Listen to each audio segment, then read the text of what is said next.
খারাপ সময় প্রত্যেকটা মানুষের জীবনের সাথে জড়িত একটা অপ্রিয় বাস্তবতা। আমরা কেউই চাই না যে আমাদের জীবনে খারাপ সময় আসুক। তবে বিশ্বাস করো, এটা জীবনের কোনো অভিশাপ নয়, বরং এই খারাপ সময় আমাদের শিক্ষক। সত্যি বলতে, আমাদের জীবনের খারাপ সময়গুলো আমাদেরকে যা শেখায় সেটা এই পৃথিবীর কোনো বই তা শেখাতে পারে না। তাই তোমার কাছে অনুরোধ করব, খারাপ সময় আসলে কখনো হতাশ হয়ো না। দেখো, তোমার সাথে হয়তোবা খারাপ অনেক কিছুই ঘটবে, কিন্তু এমনটা তো নয় যে আজ পর্যন্ত কখনো ভালো কিছু ঘটেনি বা আগামীতে ভালো কিছু ঘটবে না। এর তো কোনো গ্যারান্টি নেই। ঘটবে, তোমার সাথেও ভালো কিছু ঘটবে।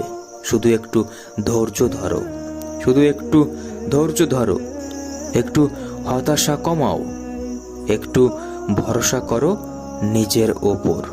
আমি জানি আজকে তোমার মন খারাপ, প্রিয় ভাই আমার, ছোট্ট বোনটি আমার, তোমাকে বলি শোনো, আজ তো তোমার মন খারাপ, তবে কি জানো, তোমার এই মন খারাপ আগামীতে ভালো কিছুর সূচনা ঘটাবে। মনে রেখো, খারাপ কিছুর সমাপ্তিতে ভালো কিছুর সূচনা ঘটে।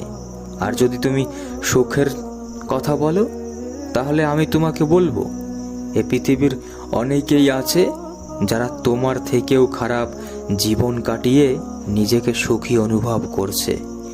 এ পৃথিবীতে অনেকেই তোমার মতন জীবন পাওয়ার স্বপ্ন দেখে। আমি জানি একটা প্রশ্ন আমাদের মনে প্রায়ই জাগে, যে হতাশা ও দুশ্চিন্তা থেকে বাঁচার উপায় কি? হতাশা থেকে, দুশ্চিন্তা থেকে, ডিপ্রেশন ও কঠিন বিপদ আপদ থেকে মুক্তির উপায় কি? সত্যি বলতে, এগুলো থেকে বাঁচার একমাত্র উপায় হলো ধৈর্য ধরা। হ্যাঁ, তাই ধৈর্য ধরতে শিখুন।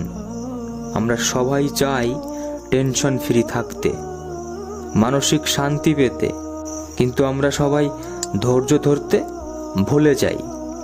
তাই তোমার কাছে একটা অনুরোধ করব, এত টেনশন করো না, এত হতাশ হয়ো না, একটু ধৈর্য ধরো।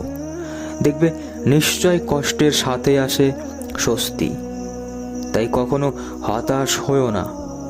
মনে রেখো, এটা এমন একটা পৃথিবী যেখানে চোখের পলকেই মানুষের জীবন পরিবর্তন হয়ে যায়। এটা এমন একটা পৃথিবী যেখানে গরিবেরাই রাতে শান্তিতে ঘুমায়। যার কিছু নেই সে উপরওয়ালাকে শুকরিয়া জানায়। এই পৃথিবীতে কার জীবন কখন কিভাবে পরিবর্তন হয়ে যাবে সেটা কেউই বলতে পারে না। তাই সঠিক জায়গায় মেহনত করো, তাহলেই কখনো নিরাশ হবে না। দেখো, মেহনত আমাদেরকে করতেই হবে, চেষ্টা আমাদেরকে করতেই হবে। রেজাল্ট যেটা আসবে সেটা পরে দেখা যাবে।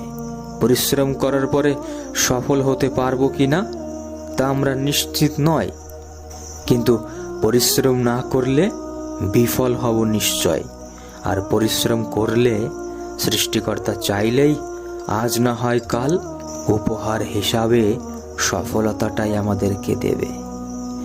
তাই বিশ্বাস করো নিজের ওপর, বিশ্বাস করো আমাদের পরিচালকের ওপর।